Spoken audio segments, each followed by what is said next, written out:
welcome to Serious Economics. Today we are going to see ICT chronology. Okay, so इस video में हम cover करेंगे information communication technology का development. ठीक है, इसको हम एक जर्नी की तरह समझेंगे कि कैसे हमारा इंफॉर्मेशन कम्युनिकेशन टेक्नोलॉजी एक इतना बड़ा ब्रॉड सब्जेक्ट जो है वो तैयार हुआ है. ठीक है, तो चलिए इसको समझते हैं according to chronology. So let's begin. इस क्रोनोलॉजी में जो हमारा पहला स्टेज होगा वो होगा कंप्यूटर के जनरेशन का. ठीक है, तो हम जो अभी एक नाम पढ़ते हैं आईसीटी, इंफॉर्मेशन कम्युनिकेशन टेक्नोलॉजी, ये एक बहुत बड़ा ब्रॉड सब्जेक्ट है. ये बहुत बड़ा एक नाम है जिसमें बहुत कुछ एडेड है. ठीक है, बट इसकी जो स्टार्ट है वो कहाँ से हुई है? ये हमारा स्टार्ट होता है फर्स्ट जो कंप्यूटर जनरेशन की फर्स्ट जो है स्टेज जो है डेवलपमेंट इस सब्जेक्ट का कंप्यूटर जनरेशन से होता है. ठीक है, इस वजह से इसे हम फर्स्ट स्टेज मानते हैं और यहाँ से हम अपनी क्रोनोलॉजी स्टार्ट करते हैं. ठीक है, तो कंप्यूटर जनरेशन जो है वो फर्स्ट स्टेज है हमारे आईसीटी के डेवलपमेंट का. सेकेंड स्टेज जो है हम इसमें पढ़ते हैं फर्स्ट कंप्यूटर्स के बारे में. ठीक है, कंप्यूटर जनरेशन में मतलब हम टेक्नोलॉजी पढ़ते हैं कि किस किस से जो कंप्यूटर है जनरेशन वाइज बदलता रहता है. ठीक है, फिर हम सेकंड में फर्स्ट कंप्यूटर्स को भी देखते हैं. ठीक, थर्ड जो हमारा डेवलपमेंट का स्टेज आता है, थर्ड में हम वॉन न्यूमन की आर्किटेक्चर पढ़ते हैं. ठीक है, क्या चीज पढ़ते हैं? वॉन न्यूमन की आर्किटेक्चर के बारे में. ठीक है, फोर्थ जो डेवलपमेंट का स्टेज है आईसीटी का वो है मेमोरी की हायरार्की समझने से. ठीक है, तो फोर्थ स्टेज पे आके हम क्या समझते हैं? मेमोरी की हायरार्की. ठीक है, उसके बाद फिफ्थ में हम स्टोरेज के बारे में पढ़ते हैं, स्टोरेज इवोल्यूशन. ठीक है, कि कैसे मतलब देखो ओवरऑल जो है यहाँ पे हमें इवोल्यूशन ही पढ़ना है कि कैसे कैसे चीजें जो है पहले से लेके अब तक कितनी कैसे बदली. ठीक है, उन बीच में क्या क्या चीजें आई हैं, ये इवोल्यूशन पढ़ना है. जैसे फर्स्ट कंप्यूटर से एनिएक्स से लेके हम फर्स्ट कहाँ तक पहुंच गए, इंटेल 404 तक कैसे पहुंचे, उन इवोल्यूशन को ही समझना है. इन्हीं को मैंने स्टेजेस में डिवाइड किया है. ठीक है, तो फर्स्ट जो हमने कंप्यूटर जनरेशन समझा, तो फर्स्ट से हम फिफ्थ जनरेशन में कैसे हमारा इवोल्यूशन हुआ. फर्स्ट कंप्यूटर्स में भी हम ये देखेंगे पहले कंप्यूटर से अब तक कंप्यूटर्स में क्या चेंज हुआ. वॉन न्यूमन की जो है ये वॉन न्यूमन का जो कॉन्सेप्ट है वो किस तरह से डेवलप्ड हुआ. ठीक है, उसके बाद मेमोरी हायरार्की के बारे में पढ़ेंगे जिसमें मेमोरी की हायरार्की कैसे कैसे डिवाइडेड है. ठीक है, एंड फिफ्थ जो हम स्टोरेज के इवोल्यूशन को पढ़ेंगे. ठीक है, कि कैसे स्टोरेज कैपेसिटी जो है वो इवॉल्व हुई है विद टाइम. ठीक है, उसके बाद स्टोरेज कैपेसिटी पढ़ने के बाद हम सीधे पढ़ेंगे सिक्स्थ स्टेज अपना इंटरनेट हिस्ट्री की. ठीक है, क्यों हम सिक्स्थ स्टेज को पढ़ रहे हैं, बाकी इनका क्या है, तो बाकी ये विद इन इसी में धीरे धीरे जो है डेवलप्ड होते गए हैं. इनमें कोई इवोल्यूशन चीज नहीं है, ये बस इस कॉन्सेप्ट को जानना है हमें. ठीक है, थोड़े बहुत जो चेंजेस हुए हैं तो इसलिए इनको प्रॉपर एक स्टेज नहीं माना जा सकता. एक प्रॉपर जो स्टेज हम कंसिडर करेंगे वो इंटरनेट हिस्ट्री को करेंगे. ठीक है, कि इंटरनेट हिस्ट्री की टाइमलाइन कैसे डेवलप्ड हुई. ठीक है, उसके बाद हम देखेंगे नेटवर्क टाइप को, ये हमारा सेवेंथ स्टेज हो जाएगा जिसमें हम नेटवर्क के टाइप या नेटवर्क की डेवलपमेंट देखेंगे. इसे हम बोलेंगे नेटवर्क इवोल्यूशन. कैसे नेटवर्क इवोल्यूशन है, तो इसमें नेटवर्क टाइप भी इंक्लूड होगा, नेटवर्क टोपोलॉजी भी और डाटा यूनिट भी. तो इस सेवेंथ स्टेज में हम ये देख रहे हैं कि कैसे नेटवर्क हमारा इवॉल्व हो रहा है. ठीक है, उसके बाद हम समझेंगे नंबर सिस्टम को, ये हमारा एट्थ स्टेज होगा जो कि होगा हमारा नंबर सिस्टम. ठीक है, अब नंबर सिस्टम के डेवलपमेंट के बाद जो है हम सीधे आ जाएंगे अपने नाइन्थ स्टेज विच इज की इन्वेंटर्स. ठीक है, इन बिटवीन जो है ये आईटी एक्ट और वेब टर्म्स, ये नंबर सिस्टम के बीच में जो थोड़े थोड़े डेवलपमेंट हो रहे हैं इनको हम एक बार गो थ्रू कर लेंगे क्योंकि वो इम्पोर्टेंट है. बाकी उसका स्टेजेस ऑफ डेवलपमेंट से नहीं मतलब है. नाइन्थ स्टेज में मैंने की इन्वेंटर्स को रखा क्योंकि जो ओवरऑल हमने क्रोनोलॉजी पढ़ी है उसमें इन की इन्वेंटर्स का क्या रोल है. ठीक है, उन्होंने क्या क्या चीजें जो है ये डेवलप की है, इसे पढ़ने के लिए हमें नाइन्थ स्टेज में इसलिए मैंने डाला क्योंकि इसमें ग्रेट इन्वेंटर्स की मैंने क्रोनोलॉजी डाली. एक अलग सी एक क्रोनोलॉजी है ग्रेट इन्वेंटर्स की. ठीक है, सो लेट्स सी. जो फर्स्ट है हमारा कंप्यूटर जनरेशन. ठीक है, फर्स्ट जो है हमारा हम कंप्यूटर जनरेशन स्टेज देखते हैं, ये सबसे इंपॉर्टेंट टाइमलाइन है. ठीक है, जो कि फर्स्ट जनरेशन है वो हमारा वैक्यूम ट्यूब का आता है, ठीक है। और ये वैक्यूम ट्यूब कब होते हैं, 1940 से 56 के बीच में ये वैक्यूम ट्यूब जैसे जो है वैक्यूम ट्यूब जो है वो यूज होता था, और बहुत बड़े साइज के कंप्यूटर्स इससे बनते थे, ज्यादा हीट जनरेट करता था।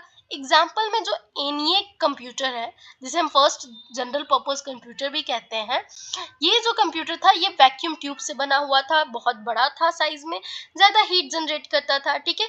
ये कंप्यूटर एक रूम जितना बड़े होते थे, ठीक है। देख रहे हो डेवलपमेंट आईसीटी का, एक रूम जितना बड़ा कंप्यूटर से एक टेबल और एक मतलब समझ सकते हो एक जस्ट ए ब्लॉक एरिया भर हमने कंप्यूटर डेवलप कर लिया।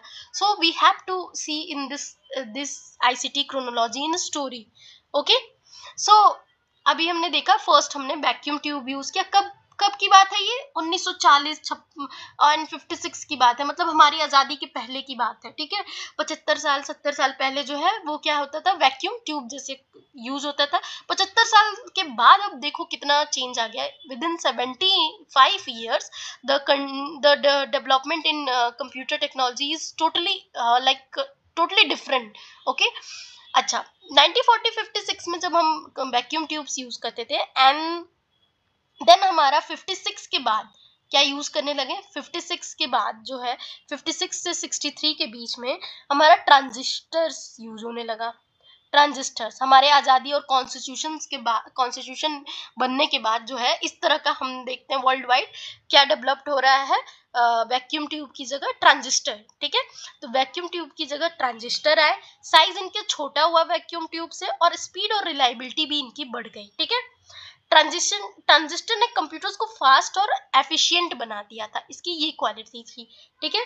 उसके बाद क्या आता है, third generation of computer. Third generation of computer में हम 96 थर्ड जनरेशन ऑफ कंप्यूटर हम 1964 टू 71 को मानते हैं, जब इंडिया चाइना वॉर शायद हुआ था कि Pakistan war, I am confuse. तो उस वक्त समझो कि हमारे जो है थर्ड जनरेशन आ गया था कंप्यूटर का, जो कि है इंटीग्रेटेड सर्किट से रिलेटेड, ठीक है।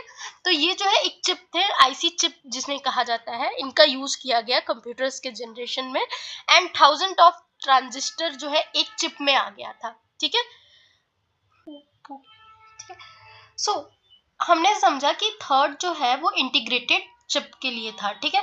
तो इंटीग्रेटेड चिप जो है वो डेवलप किसके द्वारा की गई है, तो जैक किल्बी द्वारा, ठीक है। देन आते हैं हम फोर्थ जनरेशन में। फोर्थ जनरेशन जो है वो 1971 से क्या है, 1971 से प्रेजेंट जो जनरेशन चल रही है वो उसे कहते हैं हम फोर्थ जनरेशन, ठीक है। फोर्थ जनरेशन जिसमें माइक्रो प्रोसेसर्स का यूज हो रहा है, मतलब कंप्लीट सीपीयू एक चिप पर है, जो पूरा सीपीयू ही है वो क्या है, एक चिप पे है। जैसे एग्जांपल में इंटेल 4004 जो 1971 में डेवलप्ड हुआ था, इसी जनरेशन में जो है कंप्यूटर जो पर्सनल कंप्यूटर्स हैं वो डेवलप्ड हुए थे, ठीक है। And the fifth the last one जो है, फिफ्थ अभी फिलहाल के लिए लास्ट वन है, तो फिफ्थ जनरेशन जो है एआई एंड क्वांटम कंप्यूटिंग से रिलेटेड है, मतलब artificial intelligence, machine learning, robotics, quantum computing, जो जो ऐसे हम अब ट्रांजिट हो रहे हैं फिफ्थ जनरेशन में, जहाँ पे एआई इतना बूम पे है, ठीक है। तो आज के जो चैट जीपीटी और एआई टूल्स हैं वो फिफ्थ जनरेशन के एग्जाम्पल हैं, ठीक है। तो we entered in the fifth generation of computer और you can say that ICT development, ठीक है। अब हम बात करते हैं फर्स्ट कंप्यूटर की टाइमलाइन। तो एनिएक जो है वो फर्स्ट जनरल पर्पस कंप्यूटर था, ठीक है। First general purpose electronic computer था जो कि 1946 में डेवलप किया गया, ठीक है। फिर यूनिवेक आता है। यूनिवेक जो है 1951 में डेवलप्ड होता है, जिसे फर्स्ट कॉमर्शियल कंप्यूटर कहते हैं। देन IBM 360 आता है, ये थर्ड जनरेशन का फेमस कंप्यूटर था जो कि 1964 में डेवलप्ड हुआ। देन हम पढ़ते हैं इंटेल 4004 1971 में, ये फर्स्ट माइक्रो प्रोसेसर वाला कंप्यूटर था, ठीक है।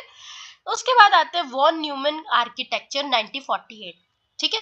तो अब वॉन न्यूमैन आर्किटेक्चर 1948 जो जॉन वॉन न्यूमैन ने कॉन्सेप्ट दिया था, ये स्टोर्ड प्रोग्राम कॉन्सेप्ट था, ठीक है। स्टोर्ड प्रोग्राम कॉन्सेप्ट जिसमें डाटा और इंस्ट्रक्शन जो है सेम मेमोरी में स्टोर होते थे, ठीक है। For example CPU equal to ALU plus CU, ठीक है। Central processing unit equal to arithmetic logical unit plus control unit, ठीक है। तो CPU equal to ALU plus CU. ALU क्या है, कैलकुलेशन करता है, सीयू क्या है, इंस्ट्रक्शन कंट्रोल करता है, ठीक है। प्रोसेसिंग साइकिल क्या है, फेच डिकोड एग्जीक्यूट साइकिल, ठीक है। फेच डिकोड और एग्जीक्यूट साइकिल जो है ये क्या है, प्रोसेसिंग साइकिल है। मतलब कंप्यूटर पहले इंस्ट्रक्शन को फेच करता है, फिर समझता है, फिर एग्जीक्यूट करता है, ठीक है। तो ये था वॉन न्यूमन का स्टोर प्रोग्राम कॉन्सेप्ट, जिसमें याद रखना डाटा प्लस इंस्ट्रक्शन जो है सेम मेमोरी में स्टोर होता था, ठीक है। देन बात करते हैं मेमोरी हायरार्की पे। तो मैं मेमोरी हायरार्की जो इसमें मैंने लिया है, फास्टेस्ट टू स्लोएस्ट, ठीक है। तो फास्टेस्ट टू स्लोएस्ट में देखें तो रजिस्टर मेमोरी है, ठीक है, वो क्या है, फास्टेस्ट है। कैश मेमोरी जो है वो क्या है, थोड़ा उससे कम है, ठीक, थोड़ा स्लो। रजिस्टर पे सबसे फास्टेस्ट होगा, फिर कैश होगा, ठीक है। कैश के बाद रैम आएगा, ठीक, रैम के बाद हार्ड डिस्क आएगा, ठीक है। तो ये हमारा मेमोरी की हायरार्की, जिसमें पहले हमारा रजिस्टर आएगा, फिर दूसरा कैश मेमोरी को लेंगे, तीसरा रैम और चौथा एचडीडी, ठीक है। कैश में लेवल 1, लेवल 2, लेवल 3 इस तरह से उसमें डिवीजन होता है, तो वहां पे मेंशन हो गया है, ठीक है। तो रजिस्टर मेमोरी सबसे फास्टेस्ट है, देन कैश मेमोरी आता है, देन रैम आता है, देन एचडीडी मतलब हार्ड डिस्क, ठीक है। अच्छा, इंपॉर्टेंट टर्म्स मेमोरी हायरार्की में ये समझना है कि रैम जो है वो वोलेटाइल मेमोरी होता है, ठीक है, मतलब पावर ऑफ होने पे डाटा लॉस हो जाता है, बस इतना समझना है। रैम क्या है, वोलेटाइल मेमोरी है, पावर ऑफ होने पे डाटा क्या होता है, लॉस हो जाता है, ठीक है। रोम की बात करें, रीड ओनली मेमोरी, ये क्या है, ये नॉन वोलेटाइल होता है, ठीक है। रैम जो है वो वोलेटाइल होता है एंड रोम जो है वो नॉन वोलेटाइल मेमोरी होता है, मतलब रोम में डाटा सेव रहता है, ठीक है, यहाँ डाटा सेव रहता है। और जो रैम है यहाँ पे क्या होता है, पावर ऑफ होने पे डाटा चला जाता है, ठीक है। याद रखना, रैम रैंडम एक्सेस मेमोरी में पावर ऑफ होने पे डाटा लॉस हो जाता है, और इसलिए इसे वोलेटाइल मेमोरी कहते हैं। और नॉन वोलेटाइल मेमोरी रोम को इसलिए कहते हैं क्योंकि वो वोलेटाइल नहीं होता है, मतलब फ्लक्चुएट नहीं होता, उसमें डाटा जो है सेव रहता है। जिस जिस तरह से अच्छा, रैम का एक पार्ट, रैम के दो पार्ट है, D RAM and S RAM, ठीक है। डी रैम जो है मेन रैम होता है, एस रैम जो है कैश मेमोरी होता है, ठीक है। जो डी रैम है वो मेन मेमोरी को कहते हैं रैम के, और एस रैम जो है कैश मेमोरी का पार्ट होता है, ठीक है। उसके बाद बात करते हैं फिफ्थ स्टेज ऑफ डेवलपमेंट, हमारा स्टोरेज का इवोल्यूशन, ठीक है। तो स्टोरेज के इवोल्यूशन में जो है पहले कॉम्पैक्ट डिस्क आता है, फिर डीवीडीज बनते हैं, फिर ब्लूरे डिस्क आने लगते हैं, फिर एसएसडी आते हैं, ठीक है, जो कि फास्टर देन होते हैं एचडीडी से, ठीक है। सॉरी, एसएसडी जो है फास्टर देन एचडीडी, ठीक है। फिर फ्लैश आता है, फ्लैश स्टोरेज आते हैं, ठीक है, जिसमें पेन ड्राइव, एसडी कार्ड कह लो, यूएसबी कह लो, ये सारी चीजें आती हैं। तो इस तरह से स्टोरेज का इवोल्यूशन हुआ। जो कॉम्पैक्ट डिस्क था सीडी, वो 700 MB का था, ठीक है। फिर डीवीडी आया, वो कितने का हुआ, 4.7 GB का, ठीक। फिर ब्लूरे डिस्क आया, वो कितने का हुआ, 25 GB का, ठीक है। फिर एसएसडी आया जो कि फास्टर था हार्ड डिस्क से, ठीक है। फिर फ्लैश मेमोरी में देखेंगे तो यूएसबी, फिर एसएसडी, फिर एसडी, ठीक है। फ्लैश स्टोरेज में पेन ड्राइव, एसडी कार्ड, ये सब लेते हैं। तो स्टोरेज का इस तरह से इवोल्यूशन हुआ, कॉम्पैक्ट डिस्क से फ्लैश स्टोरेज तक, ठीक है। अच्छा, अब बात करते हैं, देखो, after storage of evolution we are now going to see printers. Input printers means की आउटपुट डिवाइस है यहाँ पे, ठीक है। Output device, input device, software type, malware, language translation, okay. So storage evolution से इंटरनेट हिस्ट्री के बीच में हम ये कुछ नए जो टर्म्स हैं कंप्यूटर के, उसे समझते हैं, ठीक है। तो प्रिंटर्स जो है वो बेसिकली क्या है, एक आउटपुट डिवाइस है जो सॉफ्ट कॉपी को क्या करते हैं, हार्ड कॉपी पेपर पर प्रिंट करते हैं, ठीक है। तो ये प्रिंटर्स का वर्क होता है, और ये एक आउटपुट डिवाइस है। आउटपुट डिवाइस जो आपका आंसर दे सके, इस तरह का जो डिवाइस होता है वो क्या है, आउटपुट डिवाइस है, ठीक है, कुछ रिजल्ट निकल सके। जो प्रिंटर्स के कुछ टाइप है और या प्रिंटर्स की कुछ इवोल्यूशन है, इसे हम समझते हैं। एक तो इम्पैक्ट प्रिंटर्स होते हैं। तो इम्पैक्ट प्रिंटर्स ऐसे प्रिंटर्स होते हैं, पेपर पर प्रिंट करने के लिए रिबन को हिट करा जाता है इन प्रिंटर्स में, ठीक है। तो इससे जो है नॉइज ज्यादा होती है, ठीक है। तो इम्पैक्ट प्रिंटर में फॉर एग्जांपल हम देखते हैं डॉट मैट्रिक्स प्रिंटर, ठीक है। बैंक और बिल प्रिंटिंग में जो है ये डॉट मैट्रिक्स प्रिंटर यूज होता था पहले, ठीक है। फिर आप बात करते हैं नॉन इम्पैक्ट प्रिंटर की, ठीक है। प्रिंटर के टाइप में इम्पैक्ट प्रिंटर देखा जो कि डॉट मैट्रिक्स है, और मतलब टाइप कह लो या इन प्रिंटर्स का इवोल्यूशन कह लो। तो पहले डॉट मैट्रिक्स जो है बैंक वगैरह में यूज किया जाता था फॉर बैंक की बिल और उसके लिए, ठीक है। इसके बाद इम्पैक्ट नॉन इम्पैक्ट प्रिंटर जो है वो इसमें इंकजेट, लेजर, थर्मल, ठीक है। तो नॉन इम्पैक्ट प्रिंटर जो है रिबन को हिट नहीं करता है, इनफैक्ट फास्ट और साइलेंट होता है। मतलब प्रिंटिंग जो होती है इसके बारे में इम्पैक्ट और नॉन इम्पैक्ट बताता है कि इम्पैक्ट प्रिंटर में जो है प्रिंटिंग जो है रिबन को हिट करके होती है, ठीक है। और जो नॉन इम्पैक्ट प्रिंटर होता है उसमें रिबन को हिट नहीं करते हैं, फास्ट और साइलेंट होता है नॉन इम्पैक्ट, ठीक। इसमें जो है नॉन इम्पैक्ट में फॉर एग्जांपल आप इंकजेट देख लो, लेजर हो, थर्मल, ये सब टाइप है नॉन इम्पैक्ट प्रिंटर के, ठीक है। इंकजेट प्रिंटर जो होता है इन इंक स्प्रे करके प्रिंट करता है इंकजेट प्रिंटर, ठीक है। होम यूज के लिए बेस्ट होता है इंकजेट। और लेजर प्रिंटर जो होता है लेजर टेक्नोलॉजी यूज करता है, फास्ट और हाई क्वालिटी प्रिंटिंग देता है लेजर प्रिंटर जो होता है, ऑफिस में सबसे कॉमनली यूज होता है। थर्मल प्रिंटर की बात करें तो हीट से प्रिंट करता है, जैसे एटीएम रिसिप्ट्स और शॉपिंग बिल में इसे यूज करते हैं, ठीक है। थर्मल प्रिंटर का हीट से प्रिंट करना।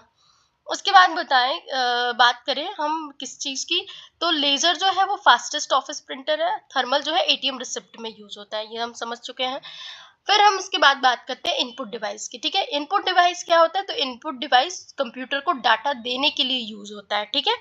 तो इसमें जो है हम मैग्नेटिक इंक कैरेक्टर रीडर को देखते हैं, मैग्नेटिक इंक कैरेक्टर रिकॉग्नाइजेशन इसका फुल फॉर्म होता है, जो बैंक के चेक्स रीड करने के लिए चेक के नीचे जो स्पेशल नंबर्स होते हैं उन्हें रीड करता है मैग्नेटिक इंक कैरेक्टर रिकॉग्नाइजेशन, ठीक है।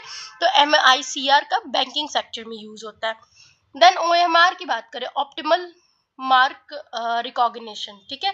ये जो है जो MCQ में हम फिल सर्कल करते हैं, ठीक है, उसको जो है डिटेक्ट करके मार्क्स देता है, ये OMR का काम होता है।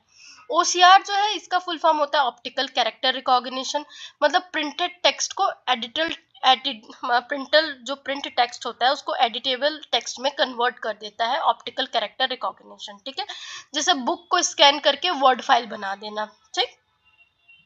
इसके बाद बात करें बारकोड, बारकोड जो है वो किस में यूज होता है, बारकोड रीडर। तो प्रोडक्ट के बारकोड को स्कैन करता है, रिटेल जब आप दुकान पे जाते हो सुपरमार्केट या रिटेल स्टोर में, तो वहां जो प्रोडक्ट के पीछे बारकोड जनरेट हुआ रहता है उसको जो है ये रीड करने का काम करता है बारकोड रीडर। फिर बायोमेट्रिक स्कैनर की बात करें तो इसमें फिंगरप्रिंट या आइरिस मतलब आईज ये या फेस को आइडेंटिफाई करता है बायोमेट्रिक स्कैनर, ठीक है। जैसे कि आधार वेरिफिकेशन या अटेंडेंस सिस्टम भी आजकल बायोमेट्रिक के थ्रू होने लगा है, ठीक है। उसके बाद बात करते हैं सॉफ्टवेयर टाइप की। सॉफ्टवेयर टाइप में कौन सा है, सिस्टम, एप्लीकेशन, ठीक है, ओपन सोर्स एंड फ्रीवेयर। तो these are the types of software, ठीक है। बेसिकली जो है मेन जो है सिस्टम और एप्लीकेशन है, पर ये ओपन सोर्स भी और फ्रीवेयर भी पढ़ते हैं। तो सिस्टम सॉफ्टवेयर में जो है मतलब ऐसा सॉफ्टवेयर जो कंप्यूटर को ऑपरेट करने में हेल्प करता है उसे हम बोलते हैं सिस्टम सॉफ्टवेयर। जैसे कि ऑपरेटिंग सिस्टम हुआ, विंडोज, लिनक्स, ये सब ऑपरेटिंग सिस्टम है। ड्राइवर्स क्या है, तो डिवाइस का ड्राइवर्स, ठीक है। और यूटिलिटीज प्रोग्राम्स, ठीक है। तो सिस्टम सॉफ्टवेयर कंप्यूटर को चलाता है।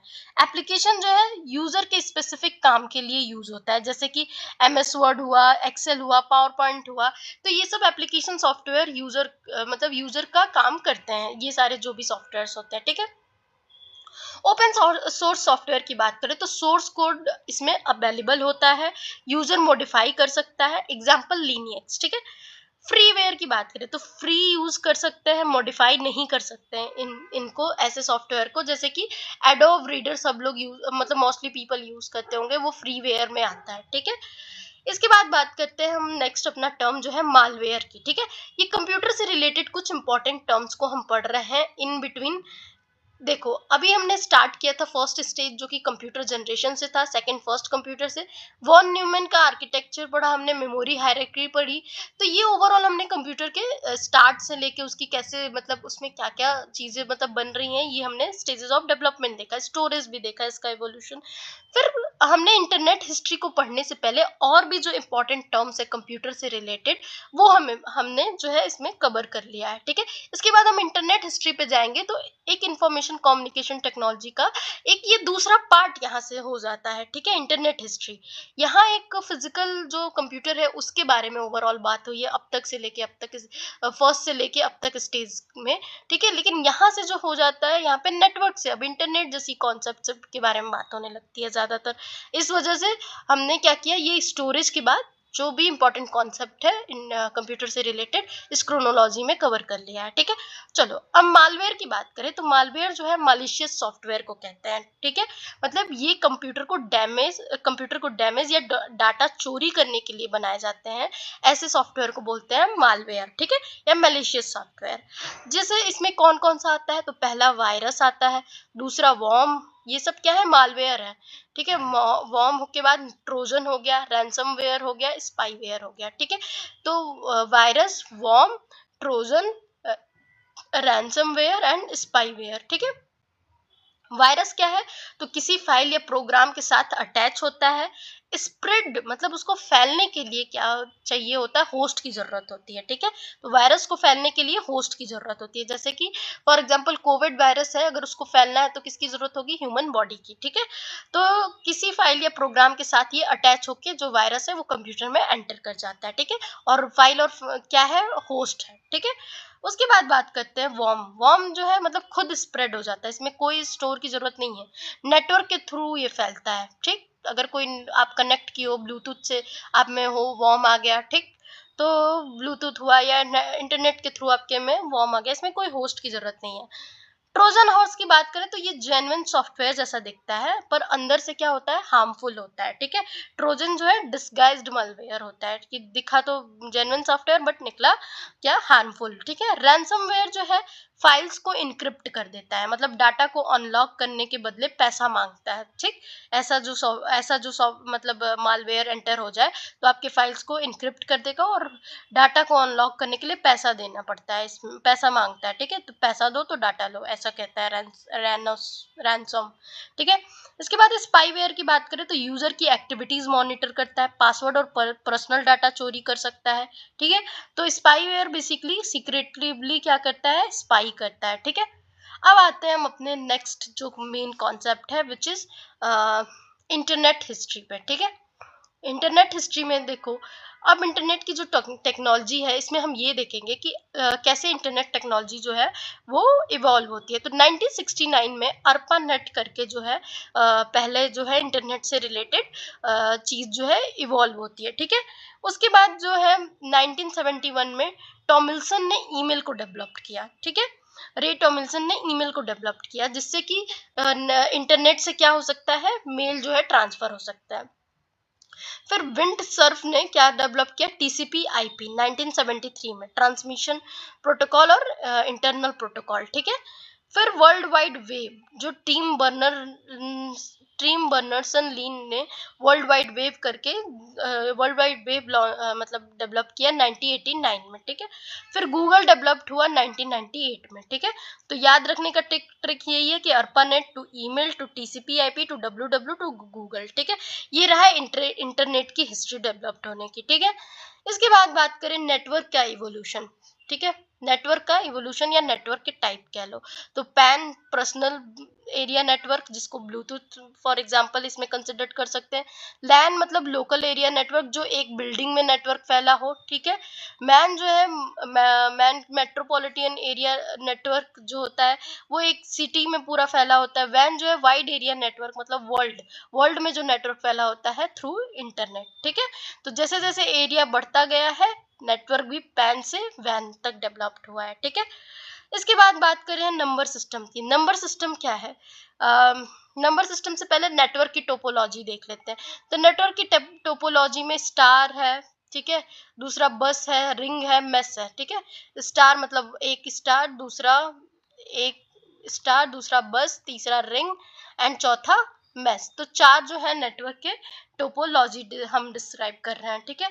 तो देखो चारों में क्या होता है कि स्टार मतलब टोपोलॉजी का मतलब होता है कि नेटवर्क डिवाइस किसी पैटर्न में कनेक्टेड है, ठीक है, उसको बोलते हैं नेटवर्क टोपोलॉजी। जो स्टार टोपोलॉजी है सभी डिवाइस को एक सेंट्रल हब स्विच से कनेक्ट करती है, ठीक है, स्टार टोपोलॉजी। और ये सबसे कॉमन टोपोलॉजी है। एडवांटेज इसका ये होता है कि एक डिवाइस खराब हो जाए तो पूरा नेटवर्क जो है बंद नहीं होता है स्टार टोपोलॉजी में, ठीक है। तो टोपोलॉजी का मतलब क्या समझा हमने कि नेटवर्क डिवाइस किसी पैटर्न में कनेक्टेड होते हैं, इसलिए उनको टोपोलॉजी कहते हैं। बस टोपोलॉजी की बात करें तो सभी डिवाइस एक सिंगल केबल से कनेक्टेड होते हैं, ठीक है। पुराने नेटवर्क्स में यूज होती थी ये जो है बस टोपोलॉजी, ठीक है। सिंगल केबल से जो है क्या होता था, सभी डिवाइसेस कनेक्टेड होती थी, ठीक। अब उसके बाद बात करें रिंग टोपोलॉजी। रिंग टोपोलॉजी जो है डिवाइसेस को सर्कुलर फॉर्म में कनेक्ट डिवाइसेस जो है सर्कुलर फॉर्म में कनेक्ट होते हैं। डाटा जो है रिंग में सर्कुलेट करता है इसमें। मैश टोपोलॉजी जो है हर डिवाइस से कनेक्टेड होता है। सबसे रिलायबल लेकिन एक्सपेंसिव होता है मैश टोपोलॉजी, ठीक है। तो अब याद हो जाएगा कि स्टार जो है वो कैसा है, हब बेस्ड है, ठीक है। हब बेस्ड मतलब सभी डिवाइस एक सेंट्रल हब स्विच से कनेक्टेड होते हैं, सबसे कॉमन टेक्नोलॉजी होती है, ठीक है, टोपोलॉजी। अब देखते हैं डाटा यूनिट्स की। तो डाटा यूनिट्स जो है कंप्यूटर जो है वो सिर्फ क्या समझता है, जीरो एंड वन के बाइनरी लैंग्वेज को समझता है, जीरो और वन के फॉर्म में, ठीक। तो इसमें यूनिट के बारे में बात करते हैं। तो जो सबसे स्मॉलेस्ट यूनिट ऑफ डाटा होगा वो क्या होगा, बिट। बिट क्या है, सबसे स्मॉलेस्ट यूनिट ऑफ डाटा जो कि जीरो और वन के फॉर्म में होगा, ठीक है, जीरो या वन होगा बिट मतलब, ठीक है, स्मॉलेस्ट यूनिट ऑफ डाटा। फिर बात करते हैं निबल। निबल क्या है, निबल जो है 4 बिट्स के बराबर होता है एक निबल, ठीक। तो बिट के बाद क्या आता है, निबल। तो बिट से बड़ा कौन है, निबल, ठीक है। उसके बाद बाइट आता है। बाइट जो है बिट निबल से बड़ा होता है। तो बाइट जो है क्या होता है, 8 बिट्स के बराबर बाइट होता है, ठीक। बिट बिट्स से बड़ा कौन है, निबल। निबल कितने बराबर होता है, 4 बिट्स के। बाइट क्या है, ये निबल और बिट दोनों से बड़ा है और ये कितने के बराबर होता है, 8 बिट के बराबर एक बाइट होता है, ठीक। इसके बाद हम आता है अपना धीरे धीरे इसी तरह से बढ़ता जाता है। तो केबी आएगा, एमबी आएगा, जीबी आएगा, टेराबाइट आएगा एंड पीवी आएगा, ठीक है। तो इस तरह से जो है इंक्रीजिंग ऑर्डर में है। स्पीड जो हो सकता है बीपीएस में हो सकता है, केबीपीएस में, एमबीपीएस में एंड जीबीपीएस में, ठीक है।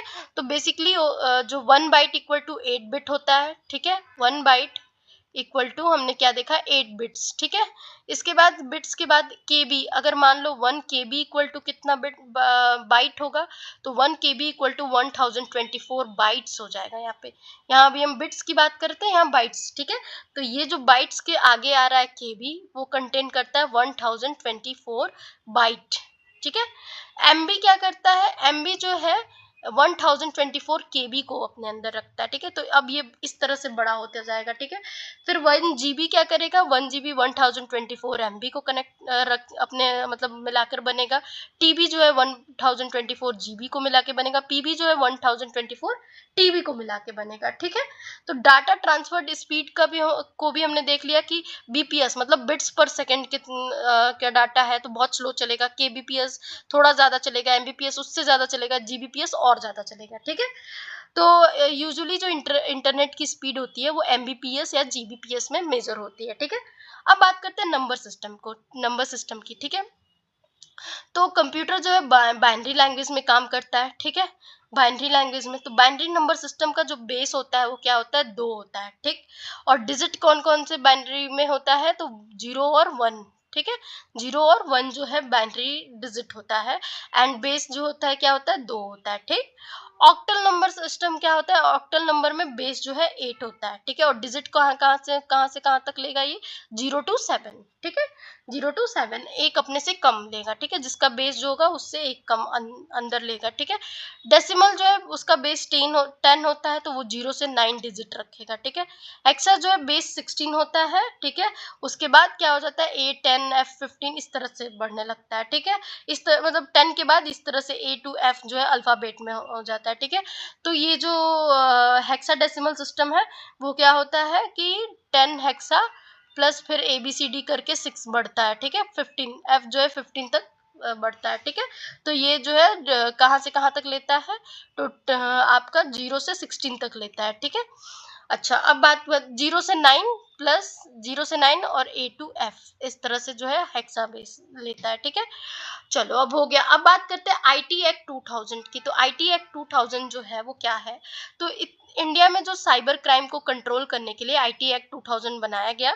इसमें सेक्शन 43 जो है वो बताता है अनऑथराइज्ड एक्सेस, मतलब unauthorised access to computer, permission के बिना जो है कंप्यूटर एक्सेस नहीं करना है, ठीक है।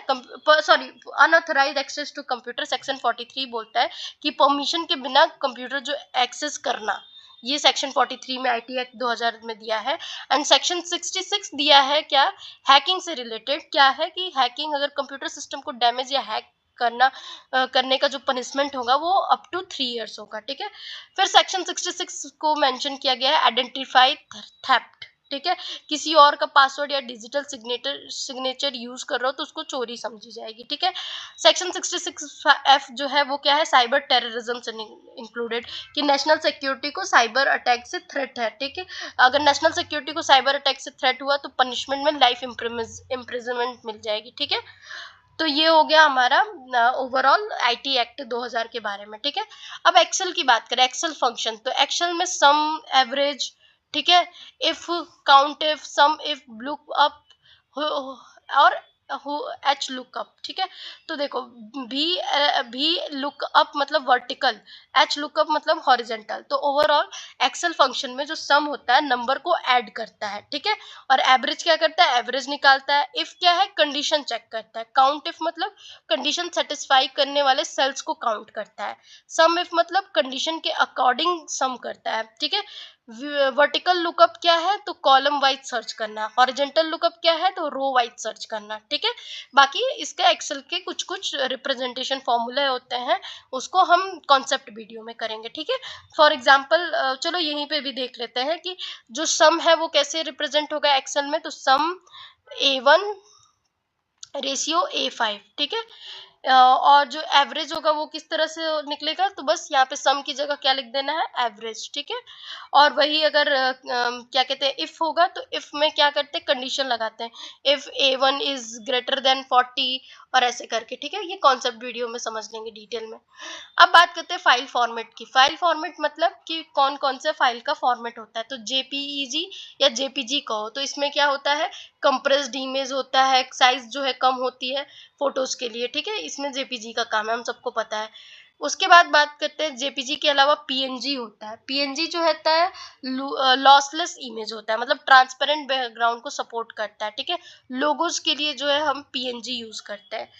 MP3 जो है, MP3 जो है कंप्रेस्ड ऑडियो को करता है, ठीक है। ऑडियो फाइल फॉर्मेट में सॉन्ग को कम, मतलब उसको MB या इस तरह कह सकते हो, कम MB का कर देता है MP3। MP4 जो है वो वीडियो फाइल फॉर्मेट होता है। तो MP3 याद रखना म्यूजिक ऑडियो के लिए होता है। MP4 जो है वीडियो फाइल फॉर्मेट को बोलते हैं मूवीज और वीडियोस के लिए। PDF जो है पोर्टेबल डॉक्यूमेंट फॉर्मेट होता है, जिसका मतलब है डॉक्यूमेंट हर डिवाइस में सेम दिखता है, PDF में जो भी होता है डॉक्यूमेंट, ठीक है। इसके बाद देखते हैं वेब टर्म्स। वेब टर्म्स कौन कौन से, तो यूआरएल क्या होता है, तो यूनिफॉर्म रिसोर्स लोकेटर, जो कि वेबसाइट का एड्रेस बताता है, ठीक है। इंटरनेट पर किसी वेबसाइट का घर का एड्रेस जो है ये यूआरएल से पता चलता है, ठीक है। डीएनएस मतलब डोमेन टू आईपी। डीएनएस मतलब क्या है, domain name system. Domain name को आईपी एड्रेस में कन्वर्ट करता है डीएनएस, ठीक है। डीएनएस जो है इंटरनेट का फोन बुक कहा जाता है, ठीक है। डोमेन नेम को आईपी एड्रेस में कन्वर्ट करने का काम होता है डीएनएस का, और इंटरनेट का इसको फोन बुक कहा जाता है। एचटीटीपी क्या है, तो ये एक वेब प्रोटोकॉल है, hyper text transfer protocol, web page transfer करने का प्रोटोकॉल है, नॉर्मल वेबसाइट कनेक्शंस को वो करता है, ठीक है। HTTPS ये जो है सिक्योर वर्जन ऑफ HTTP है, ओनली बैंकिंग और शॉपिंग में यूज होता है, ठीक है, सिक्योर। कुकी की बात करें तो कुकी जो है सेशन स्टोरेज होता है, ठीक। VPN की बात करें तो वर्चुअल कुकीज जो है छोटी फाइल्स जो वेबसाइट यूजर इंफॉर्मेशन स्टोर करती है, ठीक है, उसे बोलते हैं कुकीज, ठीक है। लॉग इन डिटेल या प्रेफरेंस याद रखती है कुकीज, ठीक। VPN virtual private network internet connection को इनक्रिप्ट करता है, प्राइवेसी और सिक्योरिटी को बढ़ाता है, ठीक है। तो VPN virtual private network internet पर एक सिक्योर टनल क्रिएट करता है, VPN, ठीक। तो हमने पूरे जो है कंप्लीट कर ली अपनी क्रोनोलॉजी। अब हम बात करते हैं की इन्वेंटर्स की, जो कि हमारे लास्ट क्रोनोलॉजी का पार्ट है। तो की इन्वेंटर्स में जो ग्रेट इन्वेंटर्स हैं, अब कंप्यूटर हिस्ट्री के पैनियर्स जिसे कह सकते हैं, वो कौन कौन है? तो गुटेनबर्ग जो है प्रिंटिंग प्रेस का निर्माण करते हैं या इन्वेंट करते हैं। जैकवार्ड जो है पंच कार्ड का करते हैं। बेबेज जो है, चार्ल्स बेबेज, वो एनालिटिकल इंजन का करते हैं। लवलेस जो है, अडा लवलेस इनका नाम था, ये फर्स्ट प्रोग्रामर थे। एंड अलन टर्निंग जो है वो father of AI and computer science है। ये हो सकता है, आ सकता है, क्या है इसका नाम? टरिंग अलन टरिंग जो है, ALAN, अलन टरिंग, ठीक है। ये क्या है? एआई एंड कंप्यूटर के father, AI and computer science के फादर इसे बोला जाता है, ठीक है। चलो, thank you for the chronology video. In the next video we will going to do a short की आईसीटी एब्रिविएशन, ठीक है। Thank you.